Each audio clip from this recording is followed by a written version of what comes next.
বাচ্চা এটা কতদিন হবে, দিন দশেকের বাচ্চা, এটা কিন্তু ঠিক নেই। দেখুন এর মুখের মধ্যে একটা অদ্ভুত যখন ঘা হয়ে আছে, আমি এখন বলছি না কি কিসের ঘা এটা, কিন্তু এরকম অনেক ধরনের রোগ হতে পারে যেটা নিয়ে আমাদের সতর্ক থাকতে হবে। আমরা যে রোগগুলো নিয়ে বেশি চিন্তিত সেগুলোকে বলা হয় কন্টাজিয়াস। ইনফেকশাস তো বটেই, কন্টাজিয়াস। কন্টাজিয়াস মানে কি, একটা ছাগলের যদি হয়ে থাকে ওই ছাগলের থেকে অন্য ছাগলে কিন্তু এই রোগটা ছড়িয়ে পড়বে। সেই জন্য আমাদের যেটা মূলত করতে হবে, যে ছাগলে এই ধরনের কোনো রোগ হবে সেটাকে কমপ্লিটলি আইসোলেট করতে হবে। মানে মূল ছাগলের সাথে মেলানো যাবে না, ওকে কম করে 50 থেকে 60 মিটার দূরে অন্য কোনো একটা জায়গাতে রাখতে হবে এবং ওখানে খাবার দাবার যাই আমরা দিই না কেন মূল ফার্মে কাজ করার পরে তারপরে কিন্তু এই ফার্মে আমরা ঢুকবো। সেখানে কাজ করার পরে আমরা বাড়িতে গিয়ে জামা কাপড় পরিষ্কার করবো।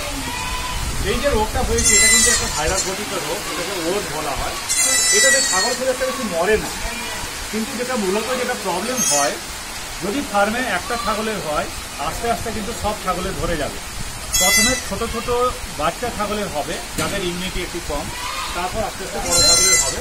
যখন হয়ে যায় তখন কিন্তু ভালো করে খাবার খেতে পারবে না, আর খাবার না খেতে পাওয়ার জন্য আস্তে আস্তে ও রোগা হতে থাকবে এবং অন্যান্য রোগগুলো কিন্তু ওকে ধরবে। এটাতে যেটা প্রবলেম, এই রোগের এখনো কিন্তু আমাদের এখানে কোনো ভ্যাকসিন অ্যাভেলেবল নয়। সেই কারণে যদি কোনো কারণে এই ধরনের কোনো রোগ হয় ওর ধরনের, তাহলে সঙ্গে সঙ্গে যে ছাগল আক্রান্ত হয়েছে তাকে কিন্তু আমাদের সরিয়ে অন্যান্য জায়গায় রাখতে হবে। এই কাজটা যদি করা যায়, পরে এটা ট্রিটমেন্ট নিয়ে আপনাদের স্যারেরা পরে বলবেন, কিন্তু আমি যেটা মূলত আপনাদের বলতে চাই এটা হচ্ছে কোয়ারেন্টাইন।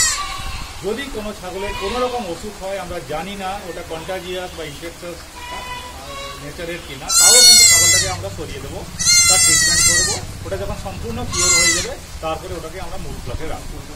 ওরসের একটা মূল সমস্যা হচ্ছে, যদি কোনো ক্লকে এই ওর ভাইরাস ঢুকে যায়, হয়তো সাময়িকভাবে সব ছাগল একদম নর্মাল হয়ে গেল, কিন্তু যখনই ওর ইমিউনিটি কমে যাবে আবার কিন্তু ওই ছাগলের ওর হতে পারে। তার মানে এই ভাইরাসটা ওখানে ক্যারিয়ার হিসেবে থেকে যায়। সেই জন্য কোনো ক্লকে যদি একবার যদি ওর ঢোকে তাহলে সেই ক্লককে ওর মুক্ত করা খুব মুশকিল। সেই জন্য আমাদের সদা সতর্ক থাকতে হবে। ধন্যবাদ।